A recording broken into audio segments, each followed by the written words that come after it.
ಸ್ನೇಹಿತರೆ, ಸ್ಪರ್ಧಾತ್ಮಕ ಮಿತ್ರರೇ, ಇಂದಿನ ಯುಗದಲ್ಲಿ ಶ್ರಮ ಪಡದೆ ಯಾವುದೂ ಸುಲಭವಾಗಿ ದಕ್ಕುವುದಿಲ್ಲ. ಹಾಗೆ ಗೆಲುವು ಕೂಡ. ನೀವು ಯಾವುದೇ ಒಂದು ಸ್ಪರ್ಧಾತ್ಮಕ ಪರೀಕ್ಷೆಯಲ್ಲಿ ಭಾಗವಹಿಸಿದರೂ ಕನ್ನಡ ಸಾಹಿತ್ಯ ಚರಿತ್ರೆಯ ಜ್ಞಾನವಿಲ್ಲ ಎಂದರೆ ಅಲ್ಲಿ ನಿಮಗೆ ನಿರಾಸೆ ಉಂಟಾಗುತ್ತದೆ. ಸುಲಭದ ಪ್ರಶ್ನೆಗಳಿಗೂ ಉತ್ತರಿಸಲು ಕಷ್ಟವೆನಿಸಬಹುದು. ಬನ್ನಿ, ನಾವಿಂದು ಈ ಕುರಿತು ಎಪಿಸೋಡ್ ಆರಂಭಿಸೋಣ. ಕನ್ನಡ ಸಾಹಿತ್ಯ ಚರಿತ್ರೆಗೆ ತಮಗೆಲ್ಲ ಆದರದ ಸ್ವಾಗತ.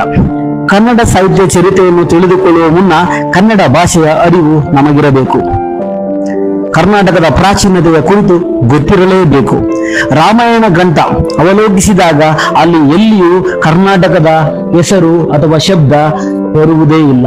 ಆದರೆ ಮಹಾಭಾರತದ ಭೀಷ್ಮ ಪರ್ವದಲ್ಲಿ ಕರ್ನಾಟಕ ಶಬ್ದ ಪ್ರಯೋಗವಿದೆ. ಇನ್ನು ಮೌರ್ಯರ ಕಾಲಕ್ಕೆ ಬಂದ್ರೆ ಅಲ್ಲಿ ಮಹಾವಂಶ ಎಂಬ ಬೌದ್ಧ ಗ್ರಂಥದಲ್ಲಿ ಮಹಿಷ ಮಂಡಲದ ಉಲ್ಲೇಖ ಕಂಡುಬರುತ್ತದೆ. ಕ್ರಿಸ್ತಶಕ 400 ಅಥವಾ 500 ಸುಮಾರು ವಿಷ್ಣು ಧರ್ಮೋತ್ತರ ಪುರಾಣ ಎಂಬ ಗ್ರಂಥದಲ್ಲಿ ಕರ್ನಾಟಕ ದೇಶ ಎಂಬ ಪದ ಕಂಡುಬಂದಿದೆ.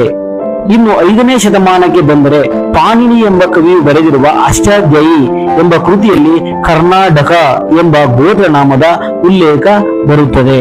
ಶೂದ್ರಕನ ಮೃಚ್ಛಕಟಿಕ ಎಂಬ ನಾಟಕದಲ್ಲಿ ಕರ್ನಾಟಕ ದೇಶ ಅಥವಾ ಕರ್ನಾಟಕ ಕಲಹ ಪದಗಳ ಪ್ರಯೋಗವಿದೆ.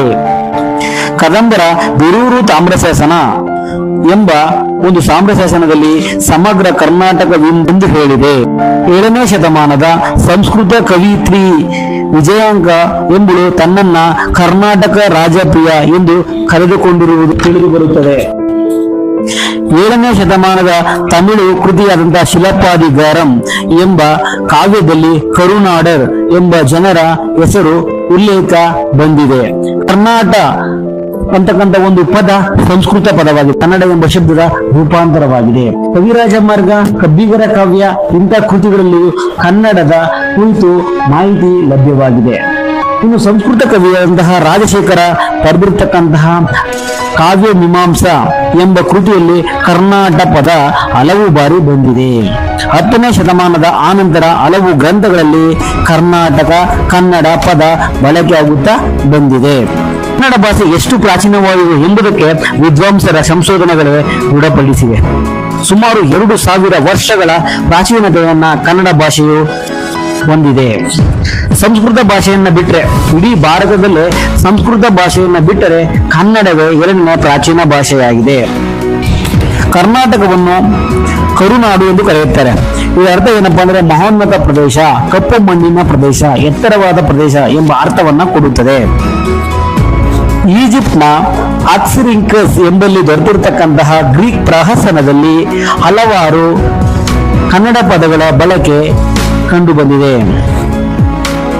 ಶಾತವಾಹನ ದೊರೆ ಆಲನ ಗಾತಸಪ್ತಸತಿ ಎಂಬ ಕೃತಿಯಲ್ಲಿ ಕನ್ನಡದ ಪದಗಳ ವಿಸ್ಮಯವೇ ಇದೆ. ಶಾಸನಗಳು ಕೂಡ ಕನ್ನಡ ಭಾಷೆಯ ಪ್ರಾಚೀನತೆಯನ್ನು ತಿಳಿದುಕೊಳ್ಳಲು ಅತ್ಯಂತ ಸಹಕಾರಿಯಾಗಿವೆ. ಹಾಗಾದ್ರೆ ಯಾವುದು ಕನ್ನಡದ ಮೊಟ್ಟ ಮೊದಲ ಪದ ಎಲ್ಲಿ ಕಂಡು ಬಂದಿದೆ ಅಂತ ನೋಡಿದಾಗ ಕನ್ನಡದ ಮೊಟ್ಟ ಮೊದಲ ಪದ ಬ್ರಹ್ಮಗಿರಿಯ ಶಾಸನದಲ್ಲಿ ಕಂಡು ಬಂದಿದೆ. ಅಲ್ಲಿ ಇಸಿಲ ಎಂಬ ಶಬ್ದದ ಉಲ್ಲೇಖವಿದೆ. ಇನ್ನು ಅಲ್ಮಿಡಿ ಶಾಸನವನ್ನು ನಾವು ನೋಡಿದಾಗ ಅಲ್ಲೂ ಕೂಡ ನಮಗೆ ಕನ್ನಡದ ಪ್ರಾಚೀನತೆಯನ್ನು ತಿಳಿದುಕೊಳ್ಳಲು ಅತ್ಯಂತ ಸಹಕಾರಿಯಾಗಿದೆ. ಇದಿಷ್ಟು ಸ್ನೇಹಿತರೆ ಕನ್ನಡ ಭಾಷೆಯ ಪ್ರಾಚೀನತೆಯನ್ನು ತಿಳಿದುಕೊಳ್ಳಲು ನಮಗೆ ಪ್ರಮುಖವಾದ ಅಂಶಗಳಾಗಿವೆ. ಇದು ಒಂದು ನಮಗೆ ಸ್ಪರ್ಧಾತ್ಮಕ ದೃಷ್ಟಿಯಿಂದ ನಾವು ತಿಳಿದುಕೊಳ್ಳಬೇಕಾದ ಅಂಶಗಳಾಗಿವೆ. ಇಷ್ಟಲ್ಲದೆ ನಾವು ಕನ್ನಡ ಸಾಹಿತ್ಯದ ಪ್ರಾಚೀನತೆಯನ್ನು ನೋಡಿದಾಗ ಅದು ಬೌದ್ಧರ ಕಾಲಕ್ಕೆ ಹೋಗುತ್ತದೆ.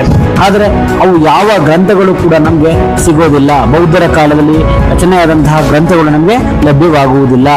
ಪ್ರಥಮ ಬರಹ ಅಂದ್ರೆ ಕನ್ನಡದ ಪ್ರಥಮ ಬರಹ ನಮಗೆ ಸಿಗೋದೆ ಕ್ರಿಸ್ತಶಕ 450 ಅಲ್ಮಿಡಿ ಶಾಸನದಲ್ಲಿ ಕನ್ನಡ ಲಿಪಿಯಲ್ಲಿ ಕಂಡುಬರುತ್ತದೆ.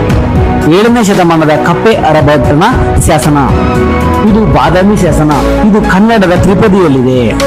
ಕನ್ನಡದ ಮೊಟ್ಟ ಮೊದಲ ಜನಪದ ಕಾವ್ಯ ಯಾವುದಪ್ಪ ಅಂದ್ರೆ ಅದೇ ಗಜಾಷ್ಟಕ 8ನೇ ಶತಮಾನದಲ್ಲಿ ಸೈಗೋಟ ಶಿವಕುಮಾರ ಎಂಬುವರಿಂದ ರಚನೆಯಾಗಿದೆ. ಕನ್ನಡದಲ್ಲಿ ಲಭ್ಯವಿರುವ ಪ್ರಥಮ ಕೃತಿ ಯಾವುದಪ್ಪ ಅಂದ್ರೆ ಅದೇ ಕವಿರಾಜ ಮಾರ್ಗ. ಈ ಕೃತಿಯನ್ನ ಶ್ರೀ ವಿಜಯ ಎಂಬ ಕವಿ ಬರೆದಿದ್ದಾನೆ. ಇದಕ್ಕೆ ಕನ್ನಡಿಗರ ಕೈಪಿಡಿ ಎಂಬ ಬಿರುದು ಕೂಡ ದೊರೆತಿದೆ. ಪ್ರಾಚೀನ ಕವಿಗಳ ಹಲವಾರು ಹೆಸರುಗಳು ಈ ಕೃತಿಯಲ್ಲಿ ಬರುತ್ತವೆ. ಆದರೆ ಅವರ ಯಾವ ಕೃತಿಗಳು ಕೂಡ ನಮಗೆ ಲಭ್ಯವಾಗುವುದಿಲ್ಲ. ಇನ್ನು ಕೇಶಿ ರಾಜ ಎಂಬ ಕವಿಯ ಶಬ್ದಮಣಿ ದರ್ಪಣಂ ಎಂಬ ಕೃತಿಯಲ್ಲೂ ಕೂಡ ಹಲವಾರು ಪ್ರಾಚೀನ ಕವಿಗಳ ಪದ್ಯಗಳು ನಮಗೆ ಸಿಗುತ್ತವೆ. ಇನ್ನು ಪ್ರಾಚೀನ ಸಾಹಿತ್ಯವನ್ನ ನೋಡಿದಾಗ ಅದು ಯಾವ ಪ್ರಕಾರದಿಂದ ಕೂಡಿದೆ ಅಂತಂದ್ರೆ ಅದು ಚಂಪು ಶೈಲಿಯನ್ನ ಒಳಗೊಂಡಿದೆ. ಚಂಪು ಶೈಲಿ ಅಂದ್ರೆ ಏನಪ್ಪಾ ಅಂದ್ರೆ ಗದ್ಯ ಮತ್ತು ಪದ್ಯ ಮಿಶ್ರಿತ ಶೈಲಿಯಾಗಿದೆ. ಕನ್ನಡ ಸಾಹಿತ್ಯದ ಅಭಿವೃದ್ಧಿಗೆ ಭದ್ರ ಬುನಾದಿ ಹಾಕಿದವರು ಯಾರೆಂದ್ರೆ ಅವರೇ ಜೈನರು.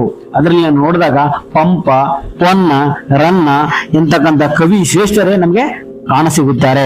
ಇವರು ರಾಜಾಶ್ರಯದ ಮೂಲಕ ಹಲವಾರು ಅತ್ಯುತ್ತಮ ಕೃತಿಗಳನ್ನ ಕನ್ನಡ ಭಾಷೆಗೆ ನೀಡಿದ್ದಾರೆ. 10ನೇ ಶತಮಾನದಲ್ಲಂತೂ ಕನ್ನಡ ಸಾಹಿತ್ಯ ಸುವರ್ಣ ಯುಗವನ್ನೇ ಕಂಡಿತು. ಆನಂತರದ ಇತಿಹಾಸ ನಮಗೆ ಗೊತ್ತೇ ಇದೆ. ಕನ್ನಡದ ಕುರಿತು ಇನ್ನಷ್ಟು ವಿಷಯಗಳನ್ನ ಮುಂದಿನ ವಿಡಿಯೋದಲ್ಲಿ ತಿಳಿಯೋಣ. ಧನ್ಯವಾದಗಳು ಕನ್ನಡಿಗರೇ.